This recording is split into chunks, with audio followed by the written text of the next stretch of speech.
제 18장. 수아 사람 빌닷이 대답하여 이르되, 너희가 어느 때에 가서 말의 끝을 맺겠느냐? 깨달으라. 그 후에야 우리가 말하리라. 어찌하여 우리를 짐승으로 여기며 부정하게 보느냐? 울분을 터뜨리며 자기 자신을 찢는 사람아, 너 때문에 땅이 버림을 받겠느냐? 바위가 그 자리에서 옮겨지겠느냐?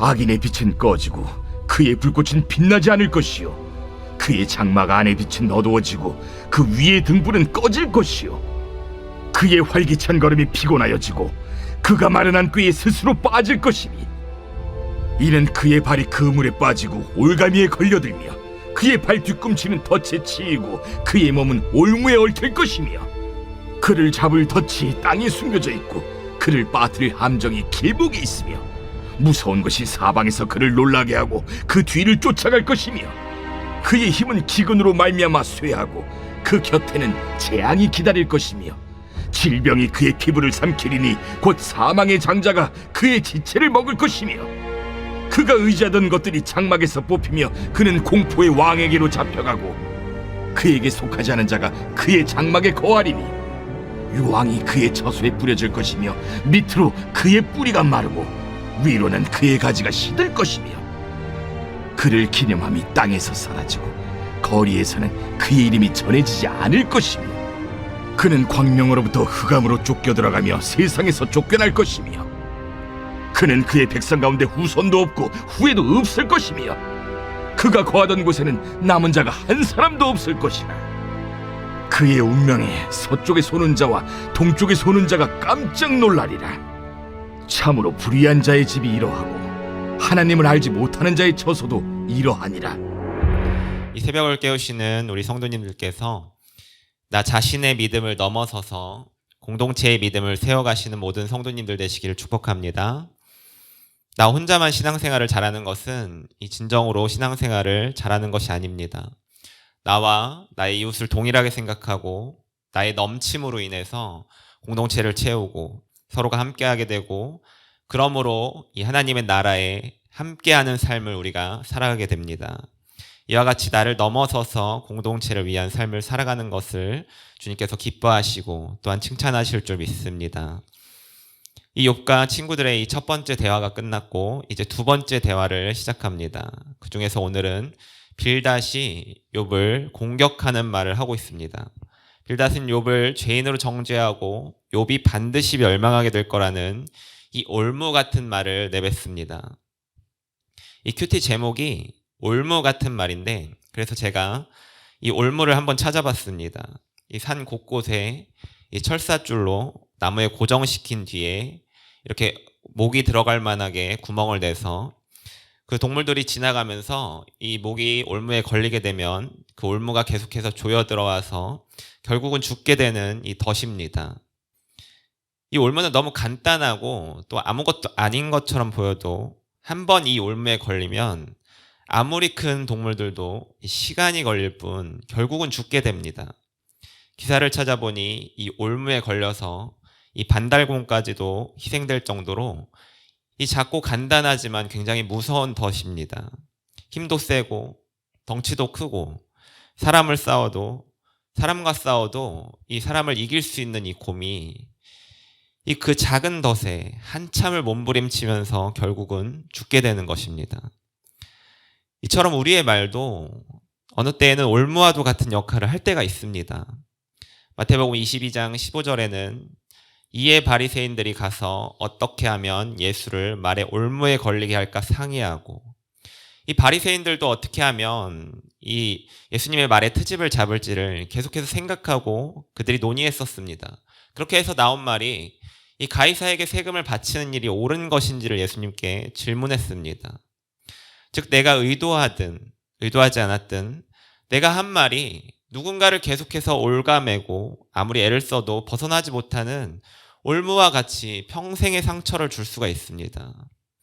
우리가 어렸을 때를 한번 생각해 보면 학교 다닐 때 이 선생님의 말 한마디가 남아서 평생을 나를 괴롭힐 때가 있습니다.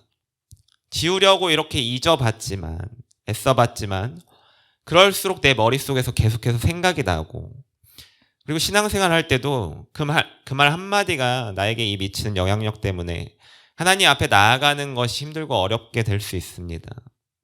이에 더해서 가정에서 여러분들이 부모님에게 그런 말을 들어본 경험도 있을 겁니다. 부모님이시기에 나를 정말 사랑하시지만 표현이 서툴러서 내가 받아들일 때 큰 상처가 된 말들이 있습니다. 떠올리고 싶지 않더라도 갑자기 문득 내 머릿속에 떠올라서 내 마음을 가득 채우게 되는 그런 말들이 순간 떠오르게 되면 하루 종일 나를 괴롭힐 때도 있습니다. 우리가 하나님을 만날 때 이 모든 것들이 여러분 장애물이 됩니다. 그래서 나에게 씌워진 이 말의 올무들을 모두 다 우리가 제거할 필요가 있습니다. 하지만 나 혼자서는 이러한 올무들을 제거할 수가 없습니다. 동물들이 사람들의 도움을 통해 올무를 제거하듯 이 말의 올무는 하나님께서 나를 찾아오셨을 때 비로소 벗겨지게 됩니다. 하지만 계속해서 말의 올무 속에서 고통받았던 나는 하나님께서 나를 찾아오셔도 나에게 도움을 주려 하시는 것인지 잘 모르고 계속해서 몸부림칩니다. 동물들을 덫에서 구조하려 하는 영상을 보았을 때 사람들은 선한 의도로 다가가지만 동물들은 계속해서 경계심을 가지고 공격하기도 하면서 몸부림을 치는 것을 우리는 볼 수 있습니다. 그럼에도 사람들은 최선을 다해서 그 동물을 구조하고 그 이후에 자유를 얻은 동물들을 바라볼 때 우리의 마음이 어떻습니까? 굉장히 뿌듯한 그런 마음이 있습니다.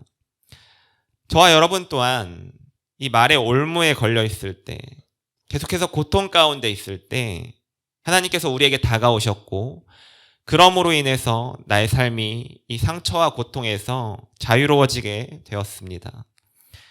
내가 하나님을 만나기 전까지는 나의 상처에서 자유로워질 수가 없습니다. 왜 그렇습니까? 하나님께서만 나의 모든 상처를 아시고 나를 어떻게 치료하실지를 아시기 때문입니다. 사랑하는 성도님들, 또한 우리의 모든 마음속의 상처는 하나님을 만나도 이렇게 없어질 수가 없습니다. 하나님을 만난 이후에 우리가 해야 할 것들이 있는데 기도를 통해서 하나님 앞에 계속해서 그 상처를 보이면서 이 상처를 치유하는 과정을 거쳐야 합니다. 동굴과도 같이 굉장히 깊고 어두운 나의 마음속에 하나님께서 비추시는 이 생명의 빛이 계속해서 비추심으로 인해서 나의 모든 괴로움과 상처들이 밖으로 드러나게 되고 이로 인해 하나님께서 나의 마음속을 어루만지시는 과정들이 계속해서 필요합니다. 처음 하나님 앞에 나의 상처를 내보일 때 굉장히 아프고 고통스러울 수 있습니다. 하지만 그 과정이 지나가야 비로소 나의 상처는 아물게 되고 이로 인해 그 말의 올무, 그런 올무에서 벗어나서 내가 더 자유롭게 하나님 뜻에 맞게 이 인생을 살아갈 수가 있습니다. 하지만 오늘 빌닷의 말은 욥을 더욱 고통스럽게 조여오는 올무와도 같은 말을 내뱉습니다. 욥과 세 친구들의 첫 번째 대화가 끝났음에도 아직도 이 자기 죄를 고백하고 있지 않은 욥을 더 원색적으로 비난하고 심판을 하고 있습니다. 욥을 죄인으로 못 받고 너는 하나님이 정하신 법칙, 즉 그 인과응보의 법칙을 바꿀 만한, 너는 그렇게 중요한 사람이 아니라고 이야기합니다. 빌닷의 이러한 말은 때로는 맞는 말처럼 들리기도 합니다. 그리고 욥을 공격하는 것이 옳은 것처럼 보이기도 합니다. 하지만 빌닷 안에는 욥을 계속해서 정죄하는 마음이 있을 뿐 욥을 사랑하는 마음이 보이지 않습니다. 하나님은 우리를 믿음의 사람으로 부르셨습니다. 그리고 하나님을 경험하길 원하십니다. 하나님을 귀로 듣고 머리로 아는 지식에서 멈추는 것이 아니라 실제적으로 이 하나님을 체험하길 원하십니다. 하지만 빌닷은 지금 자신이 알고 있는 하나님에 대한 지식을 근거해서 욥을 죄인으로 못 받고 있습니다. 욥이 진리를 깨달아야 함을 말합니다. 그러나 빌닷의 말은 자기가 실제 하나님을 경험한 믿음의 말이 아닙니다. 그저 자기가 알고 있는 지식의 말, 이론적인 말에 불과했습니다. 이렇게 실제적인 삶의 체험이 없고 계속해서 율법을 강조한 사람들이 있는데 바로 바리새인들이었습니다. 이들은 마음속에 항상 정죄의 마음을 품고 있었습니다. 하나님을 지식으로 알고 자신들이 알고 있는 이 하나님이 전부인 양 그렇게 생각하면서 그리고 자기와 같이 하지 않고 있는 많은 사람들에게 비난하고 정죄하고 판단하고 그리고 그들을 무시했습니다. 이들의 생각은 자기들은 옳은 말만 한다고 생각했고 다른 사람이 받은 상처에 대해서 무지했습니다. 왜냐하면 이들은 자기 마음속에 교만함이 가득 자리 잡고 있었기 때문입니다. 때로 우리가 인생을 살면서 내 말이 옳고 다른 사람의 말을 무시하는 사람을 만나게 됩니다. 교회 안에서도 자기 의견만 주장하면서 남의 의견을 듣지 않는 사람이 있습니다. 자기가 정한 기준에 조금이라도 벗어나면 자기 생각에 바른 말을 한다고 하면서 남을 지적하는 사람들이 있습니다. 그러면서 나는 신앙생활 잘하고 있지. 이 정도면 하나님 앞에 나아가서 나 칭찬받을 수 있겠지. 이렇게 생각할지도 모릅니다. 하지만 이와 같이 자기가 제대로 알고 있고 그리고 잘하고 있고 이렇게 확신하는 사람들이 오해를 많이 하는 경우가 많습니다.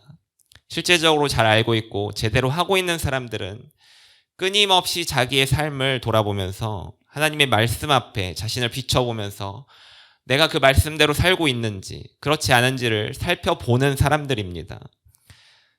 이와 같은 사람들은 남에게 자기의 말로 영향력을 미치려 하지 않습니다. 왜냐하면 나의 의견보다 하나님께서 이 사람에게 하고자 하는 말씀이 더 중요하기 때문입니다. 그래서 나는 교회 안에서 내가 말에 올무를 걸어 다른 사람들을 고통스럽게 하고 있지는 않은지 한번 생각해 볼 필요가 있습니다.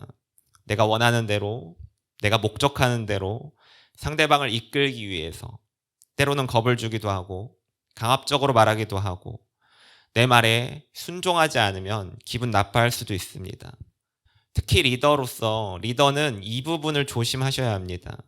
내가 누군가보다 낫기 때문에 리더로서 세워진 것이 아닙니다.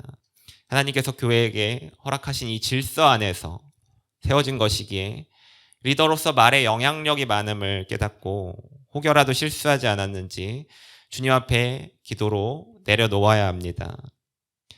이 공감도 그리고 직면도 이 모든 것의 중심에 여러분 사랑이 있어야 합니다. 고린도전서 12장에는 이 은사에 대한 이야기를 마친 뒤에 13장 사랑에 대한 이 장이 나옵니다. 여기에서 바울은 모든 것에 사랑이 없으면 아무것도 아님을 이야기합니다.